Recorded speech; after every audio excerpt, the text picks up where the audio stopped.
Hey guys, welcome to another episode of Noxcraft Reviews.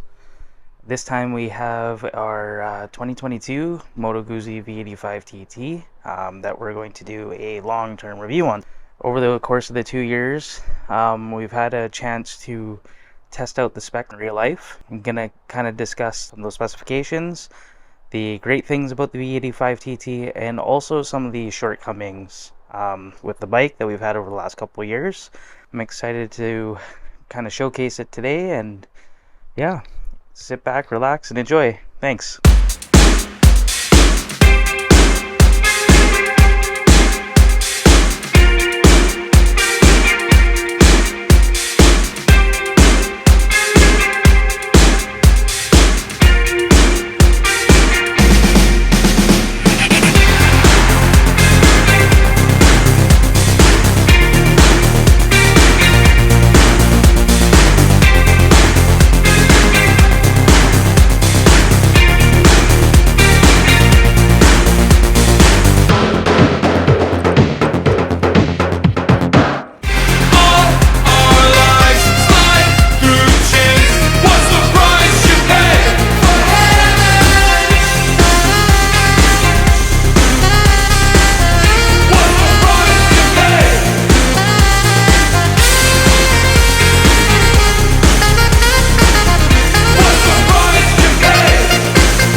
What's the price you pay for heaven? And here we have the specifications for the 2022 Moto Guzzi V85TT. It has an 853cc transverse mounted V-twin with a horsepower rating of 76 and 60 foot-pounds of torque. It also has a 6-speed manual transmission. It also happens to have a shaft drive system rather than a chain. It has a wet weight of 507 pounds or 230 kilograms. Fuel capacity of 6.1 US gallons or 23 liters. And a seat height of 32.6 inches or 830 millimeters for our metric folks. If you were able to purchase this Moto Guzzi V85TT in 2022, it would have came with the following standard specs. All of these V85TTs come with a 3-piece travel case in the aluminum cover shown. It also came with a short windshield, the aluminum skid plates, and handguards. Some of the installed options that we had done on our end included the touring windshield. I had a shorter seat installed and the engine guards, as well as a Windrider seat cover for more comfort in the summertime. I've also had a quad lock phone mount. Moto Guzzi also has a number of OEM accessories that are available for the V85TT, as well as other models. But some of the specific accessories to the V85TT include the Öhlins rear shock upgrade, a 3-seat option as well. I have the short version. The bike came with a standard. It also has a taller seat option for taller riders.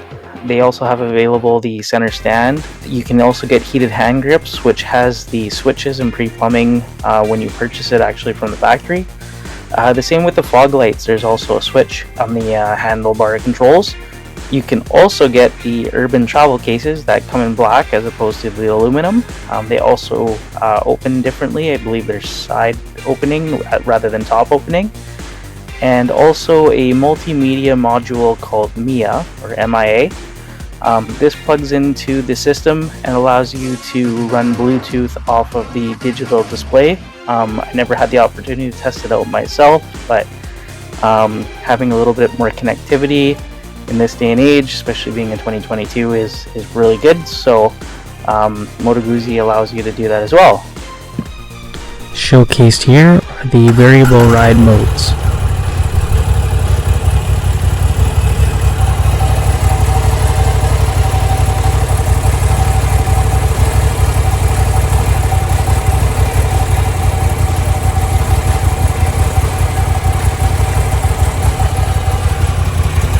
So we've owned this V85TT for the last 2 years. I've primarily used this as a bit of a learning bike and also a daily commuter. As a daily commuter, this thing has been great. Having the cases to put all my gear for work, lunch kit, accessories, ring gear, all that fun stuff, helmets. It's been absolutely utilitarian for that. I really do like the fact that you can kind of go anywhere and be reassured that you have enough space to have all your stuff.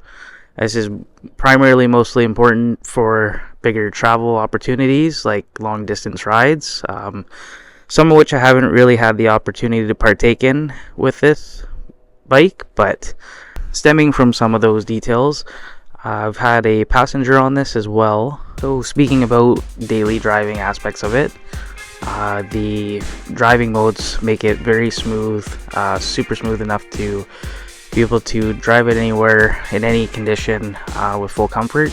I still remember the first ride that we had with the bike. We purchased it in May, but it was a fairly rainy May, and when we were driving at home it started to rain, so I put in rain mode right away, and I noticed that we had full traction the entire time. We also went out venturing later in the evening to go on a more extended ride just to get used to the bike, and it started to pour. My brother-in-law was on a Harley Davidson Softail Heritage while I was on the Moto Guzzi. While he was having some issues getting around on the corners, I made it through there with ease thanks to these very grippy tires in the wet weather conditions, and also thanks to the rain mode, because it really did help with the throttle delivery and the overall bike response when navigating the corners and a couple of very slippery switchbacks. The other thing to note too is when you do put it into sport mode or even standard mode, it really opens up the taps with this bike. The fact that you have to get onto a highway with a bike like this makes it nice and easy, and you don't feel like you're super intimidated. The other thing to note too is the 850cc seems like just the perfect size for this bike. Between the weight and the power delivery and the transmission, the way it operates, it doesn't feel like a big bike riding down the road. It probably helps the fact that it's a taller statured bike, so you're sitting above the weight, and it does feel relatively top heavy when you're navigating corners, but overall the 850cc and the 500-pound weight seems to be manageable. It doesn't feel like a clunky bike, doesn't feel super sporty, but when you are moving, it seems to be a really good middleweight contender. So a couple of the disadvantages with this bike, this is primarily marketed to the adventure side of riding. This probably has more of an aggressive build to it than, say the Stelvio or the V100, but with the grippier tires and also the skid plate, I would caution you that if you do plan to take these off-roading, the first thing I would do is swap out the tires. We did take this on one of our local forestry service roads, and I did notice the lack of traction. It was almost like riding street radials on rocks. So if you are planning to take it off-roading, that would be one of the first things I would change for sure. The other thing would be, we had our engine guards installed. Definitely think about doing that as well if you were going to be off-roading. The more protection the better, just in case. If you're off-roading slippery conditions, there's likely a chance that you could fall. So you want to protect your bike as much as possible. And then the other thing too with the bike, the travel cases are great, don't get me wrong. The problem is that if you do open them up, they have a speed restriction of 130 kilometers an hour. This is fine if you are, commuting in the city and you're primarily in town. Not only do the cases restrict you from the speed, but the bike itself, it's not geared necessarily for the higher speeds. My regular commute, I typically go about 100 kilometers an hour. I find that between 5th and 6th gear, it's hunting for speed and it's hunting for gears. So if you are planning to do a lot more highway riding with one of these bikes, I may recommend one of the larger adventure bikes for that purpose. Bombing around town, having an upsize from the 400 and 500cc bikes available in the adventure market, The mid-size bikes seem to do pretty well for that. I'd highly recommend if you are looking for an all-around adventure bike, this would be the one. So as I said, I'm about 5'6", 5'7". When I purchased this bike brand new, I found that the standard seat height was just a little bit too large for me, with an inseam of about 34 inches per se. I would say that the 32.6 is a bit of a misconception for the seat height, just because of how wide the stance of the bike is. By the time you wrap your legs around it, it feels a little bit intimidating for even a 34-inch inseam. But what I did find was getting the smaller seat usually shaves off an inch or two. It made a big difference for getting my feet on the ground. Mind you, even when I still ride this bike, I'm still not fully flat-footed. If I do find any obstacles where the bike's a little bit taller and it has a bit of a billow, or even if I'm just sitting at an intersection, I'm gonna only be able to plant one foot on the ground. If you are used to adventure bikes or your bikes, I mean, that's pretty common. But for somebody that's coming from like a cruiser, like a standard bike where you can do that, it can be a bit intimidating for shorter riders, but it's still manageable. So I would say don't let that kind of stop you. There's tools, there's even lowering kits, but for myself, I found the lowered seat was good enough and I was able to ride it every day. So one of the largest drawbacks to this bike that I find, being in a Western Canadian market here, having options for these bikes is very minimal at best. Being an Italian bike, it's a very European driven market for aftermarket accessories. It's absolutely awesome. If you live there, there's a lot of exhaust options. There's some other accessory options beyond what Moto Guzzi has to offer from the factory.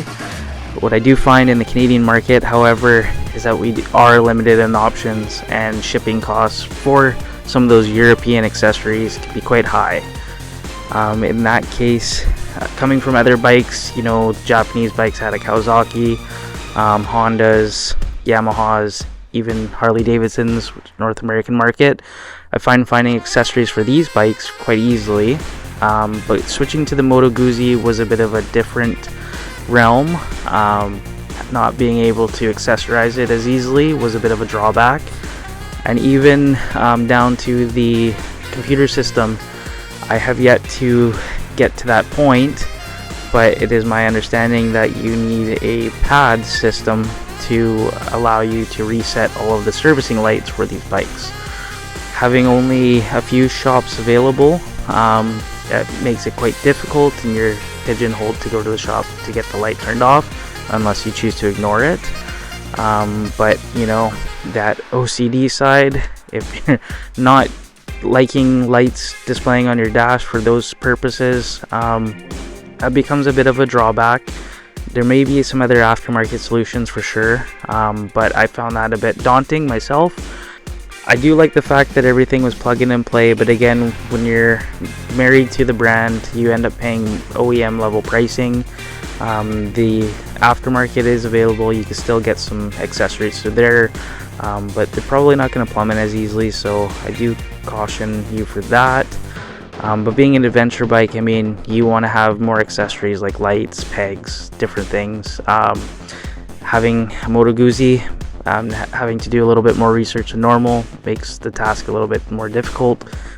So again, if you are planning on looking at a bike and looking for aftermarket support, I would definitely stick with the closer bikes, something like the Japanese manufacturers or even the American manufacturers. In order to get more sound from that Italian V85 transverse mounted motor, we took the muffler off to make it sound a little more throaty.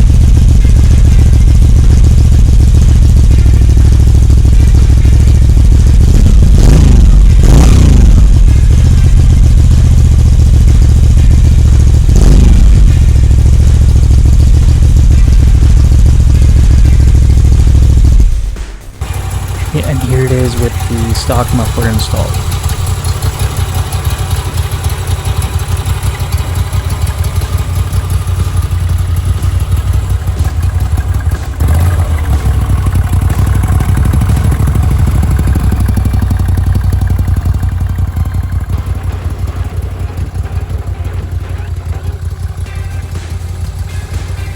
otherwise, you know, the bike performed awesome. I've had no complaints going to and from work, going on longer adventures. It's a bit of a stiffer seat than some of the more plusher cruisers, but it does the job, and you can get to and from pretty well.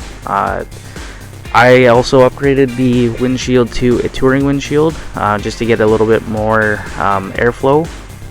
One thing I would caution you too, with the standard and the touring, is that I do find the windshields both to be quite short.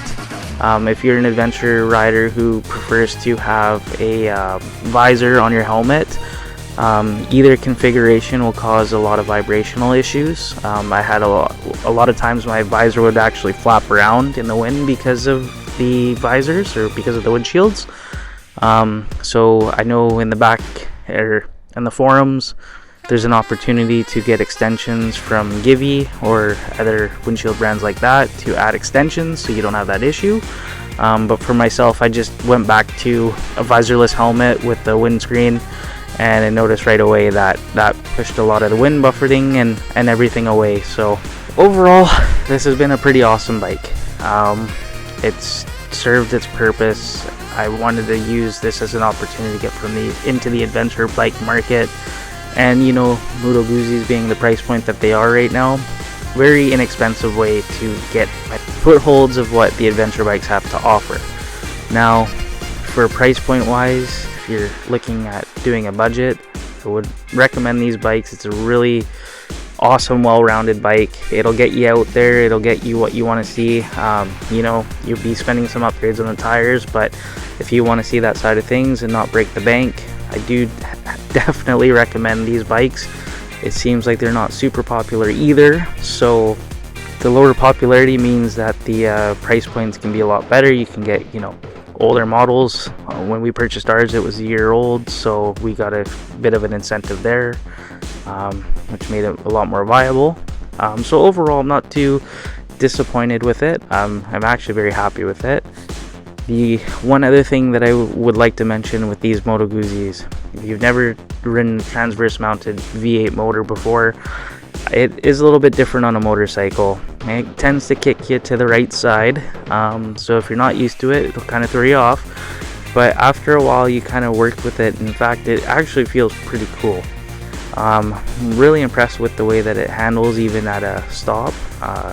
The motor itself is really well balanced, so you don't see, but it's just one of those things that if you're not used to it, it'll happen, it'll kick you. So one thing to note, but that definitely adds character to it, so it's one of the cooler things I like about it. Alright, so why we're doing this review, right now we're a day away from trading this in. As I said, it's one of the longer bikes that I've owned, having it for 2 years. And not to say that I don't like it, it's just that we're at a bit of a different time in our life right now, from when we first purchased it. At the time, I didn't have an off-road vehicle, I didn't even have a side-by-side, and so I was looking to continue to go out with the off-roading friends and have a vehicle that was suitable for that, and that's why we looked at this particular bike. Having off-roaded it once, wasn't too keen on it. In that time, we also purchased their off-road vehicles, and so we're a bit of a different crossroads where I've kind of taken a liking to the cruisers. My first bike that I did a test on was a cruiser, that I learned on was a cruiser, and then the bike that I did my driver's test on was a cruiser. So we're going back to the cruisers, specifically a Harley Davidson because of the aftermarket support. So pay attention, because we will probably do a review video on that bike when it lands, hopefully. And yeah, so overall, as I said, I don't have any issues with the bike itself. Just going in a different direction. I do like the adventure bike market. I do hope to spend a little bit more time there in the future, or at least test riding these bikes, because they feel awesome. And so yeah, thanks for sticking around, and we'll see you on the next one.